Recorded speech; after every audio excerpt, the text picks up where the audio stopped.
Hey guys, Jake Blow here, the Habitat Pro. Logging and hinge cutting are two great tools, but just because you have them done does not mean you suddenly have bedding. We're going to show you why today on the channel. Hit like, hit subscribe if this is of any use to you. Here we go. All right, guys, this is a hot button topic and a great time for it here now that we've hit habitat season in most of the states across the whitetails range. What we're talking about today is opening up the sky and the timber. Everybody knows it's a good thing, but what's common in the whitetail world is somebody will say, oh yeah, I had a logging project done, so now I have bedding. Or, yep, we went up there and we hinge cut a bunch of trees, so now I have bedding. That is not the case because there's no such thing as clean logging. There's no such thing as a clean way to cut down a tree. So after that project is initially done, you have to go back in and do the detail work. Usually it's best if you're going in with loggers after all the machines are gone. You go find those spots that we're going to show you today on the channel. And if you've done a chainsaw project, you can do it as you go, or you can do it like I did, where we had a day where we just had to cut. We had to keep on cutting. It was almost 40 degrees and sunny in Minnesota, not much snow on the ground, so we were very efficient. And we were able to get a lot of trees down. And then we waited a few days, let everything settle, and now we can come back in and do the detail work. So I'm going to show you that today. We're going to walk through some of these bedding areas where we had both timber harvest and hinge cutting projects done. They're both good things. They have their places. Sometimes I do timber harvest only. Sometimes I do a combo of both. Sometimes I just do hinge cutting. Either way, opening up the sky is only step one. Step two is you must clean out beds on every wind direction so that whitetails can use your property the way they want to use it, and then you can hunt that movement that has now become consistent because you did what the whitetail wanted, not what you wanted them to do and you thought you could force them to do. I always do everything for whitetails, okay? Diversity of food, diversity of cover, it's all good, okay? So anybody that's telling you that deer don't want at some point in the year overhead cover is straight up lying to you. You know it, you've seen beds on it. It's common sense. If it's raining, if it's hot and they want shade, if it's snowing heavy, they want to be under there. That's common sense. Everybody knows that. If you have animals at all, they want to be under a roof if they have a roof. If we give them everything they want in one area, then they will always be there and our property movement becomes more consistent. So diversity of cover, some high hinge cuts with living canopy, which is what we'll show you here. Some that are wide open, just got a little bit of side cover, also excellent. Some spots on the very periphery for matriarch type does to look and see, be the first spy, so to speak, finding that first wolf, or looking maybe at your neighbor so they move back into your property. That's what we're going to look at today. So this whole area, this whole knoll here, is bedding elevation that's maybe a half an acre. So we're going to walk through this and we're going to show you every spot that we could put a bed, and all we've got to do now is clean out the sticks, make sure that they can get in and out of it. All right, so that stuff right there is our living canopy. What we want to do with that is build enough bedding underneath a living canopy somewhere where we have good hinges and we have good species that we know are going to survive. This is basswood, ash, and elm up here, and there might even be a cherry. Nope, I left him standing. I left the cherry standing for future timber if they want it. But right here is that overhead canopy where we want to do that at some point, a time or two in a bedding area, because at some point, you know darn well, animals love shade or shelter from the weather. I don't know why the trend ever started that you should never do overhead canopy, because sometimes animals want it. It's nonsense to say they don't. You see it with your dogs, with your cats, with your cattle, with your horses. You know they like a shed every once in a while or like to get out of the weather or out of the sun. So give it to them. This then is, I don't want to be under overhead cover bedding. See that? We can have a whole bunch of spots right along there, just cleaning out the brush. And this is where we had the bed the other day, right there. So we'll clean out the sticks on that. And then we're also looking for escapability. So right here, we'll just pick up this trash that's across this trail, make it a really nice one for them. so they can mosey up to this preferred bedding elevation. Okay, and then that's a nice little dish right there. Don't know if you can see that. So I gave them a little hinge cut maple right there that can be kind of in the front of their face, and then they can still look down the hill right down that way. What you can see here is, look at that. I've built this bedding so that these deer on the boundary in the farthest, most remote reaches of this property get to look at the neighbor walk into his blind every day.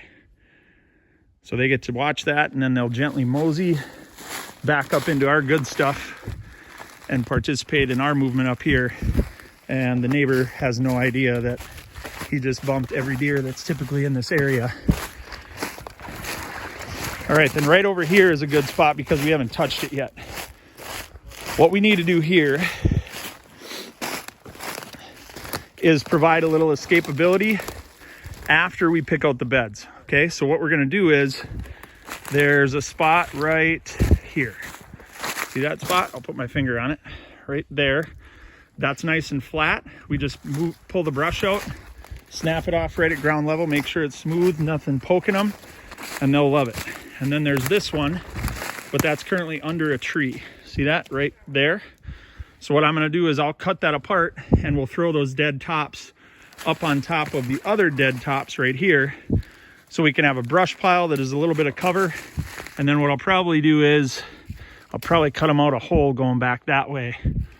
Yeah, I'll probably end up doing that.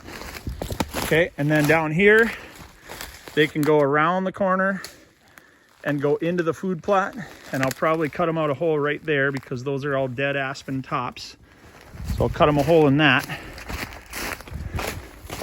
Sorry for backtracking here, but we don't have the holes cut in here because I spent a whole day just cutting the trees down.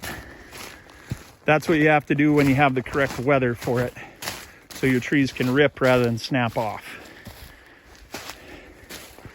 Okay, and then here's our trail down to the food plot. All right, and then we're coming around the horn to the opposite wind bedding now. Okay, so now the wind has switched, so they want to be on this side of all the trash. Okay, so this is where my boys have already been, and I have a little more cutting to do, but you can see right here they have a spot right there nice and flat, and I'm going to give them a spot through that. Probably, yeah, it looks like I already cut some stuff right through there. They need a little escape. And then we'll put them right here, probably right there in this little dish. We'll cut that log off and move it to the side. Could even use it to give them a backer. Okay, and then they plopped one here. And then down here they have a couple more nice. You just find these little, it almost looks like the creator just gave them the most comfortable bed ever. See this? So I don't know if you can tell there, that's just a little dish. And if it's dry, they're gonna love it. Bed with their feet down the hill, just have a really good gray zone in front of them.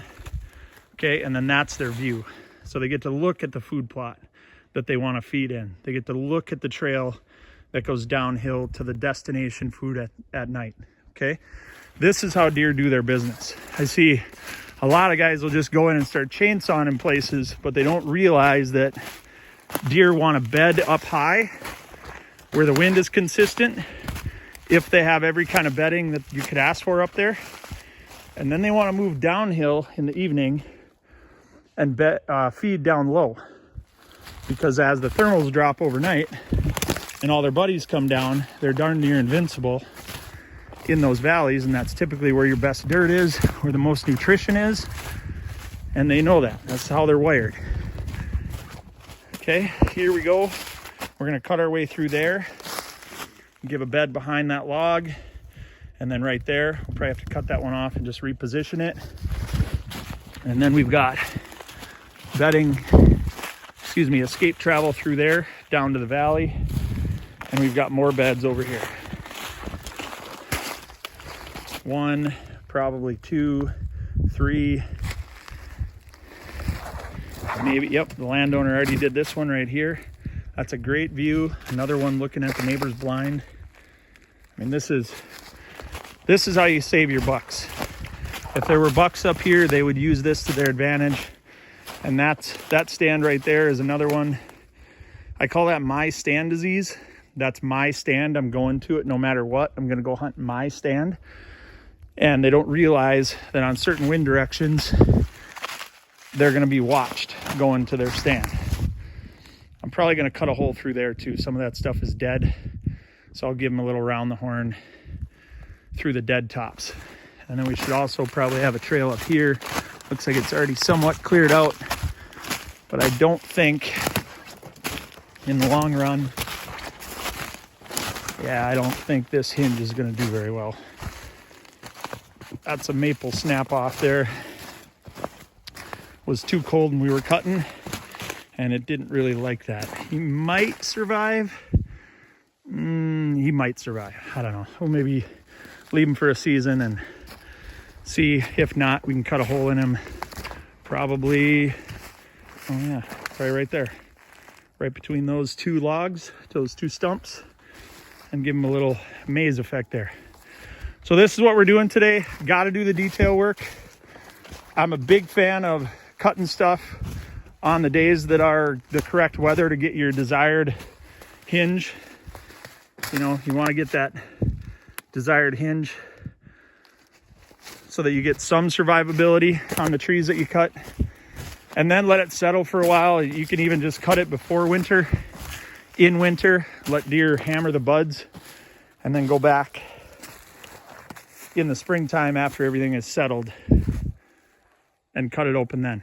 But we're going to keep rocking because the weather's good. If this was of any help to you guys, this is what the channel is all about. Showing you things rather than just talking about things. This is what we do here. So like and subscribe if that's something you enjoy. And we'll keep bringing you stuff like this. And hopefully you end up with a situation that looks kind of like your property and you can run with it. Get out and enjoy creation, guys. Good luck this season. God bless.